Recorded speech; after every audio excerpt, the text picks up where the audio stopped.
பசியாரும் பகைவனை கண்டு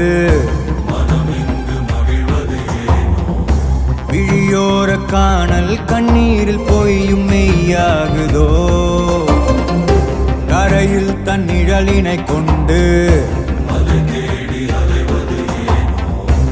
அறியாமையாலே மண்ணெங்கும் இன்பம் உண்டாகுதோ